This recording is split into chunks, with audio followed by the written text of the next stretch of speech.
unlimited power! Completely practical daily driver. Ooh, charger parts. I don't think they'll fit in the trunk though. Those might, if we're lucky. Today on Dead Dodge Garage, we start screwing parts onto the Toolbox Charger. Aw, where's the goldfish gonna go now?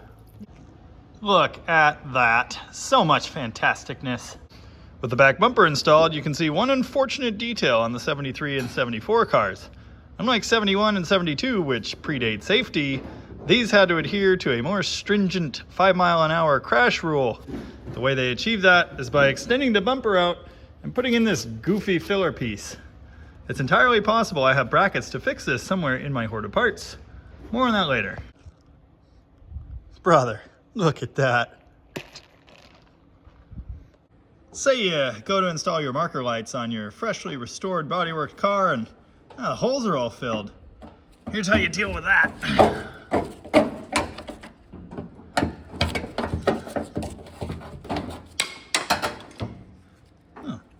Wires are cut too, so this is definitely going to work and just be factory fresh. Time! Okay, just got to touch up the bodywork here.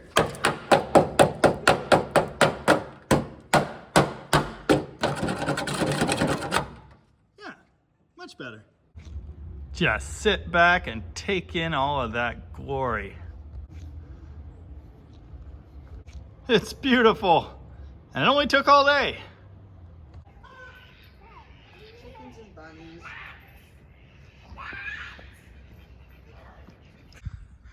Things start getting a lot more exciting when they actually look like cars instead of just piles of parts collected in your garage.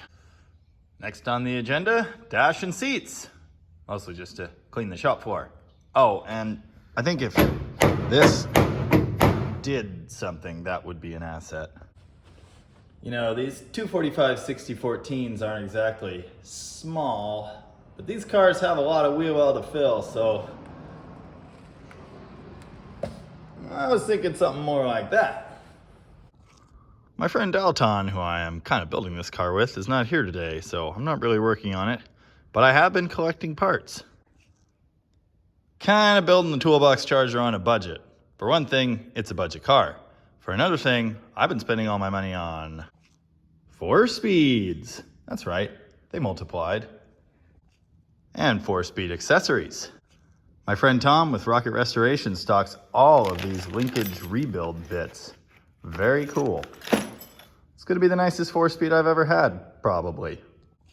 But when I picked up that other 4-speed for the 66 yesterday, it came with these free-ish big block valve covers.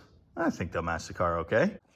And while I was off spending valuable time doing that, a friend dropped off this performance oil pan for the 727. Traded a favor for it. Haven't even done the favor yet. That's my speed. I picked the 727 up on the way home from picking up the car.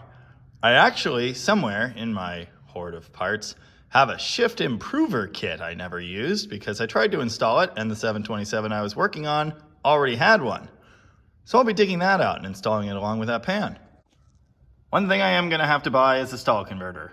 I have a stock converter, but I don't think that's gonna do it. I happen to have a somewhat mangled windage tray and big block B-body oil pan in stock, so I'll be slightly repairing them and installing them. Although I joked about, and in truth thought long and hard about, putting a 12-valve Cummins in here, instead, I'm going to use a free boat motor, a Marine 440. Fun story. My last 73 Charger went through a flood. This is the 440 I'm planning to put in the Charger. It might be going through a flood pretty soon here. Some Marine engines spin backwards, as they were generally installed in pairs. The one I'm going to use has this issue. So I'm going to go ahead and install this used thumper camshaft, complete with used lifters as removed from a 383 a couple years ago. I'm sure it'll be fine. Actually, in truth, it'll probably be better than buying new ones off the shelf at this point.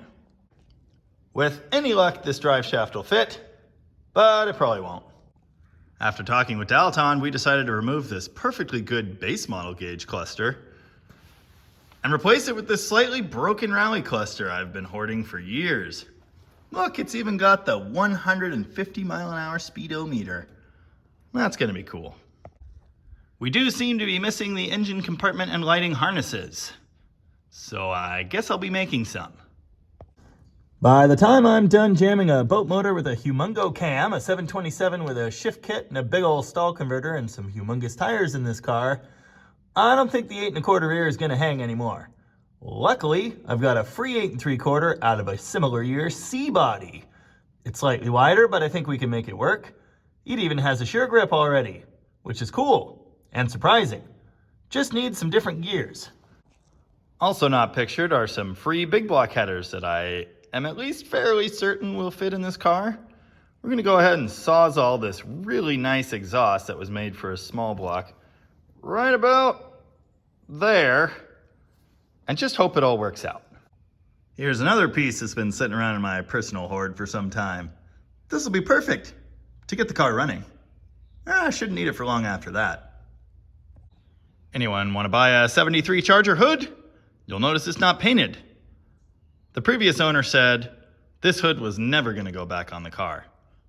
Well, he was going to buy like a fiberglass bulge hood or something. I'm going to solve that problem a different way.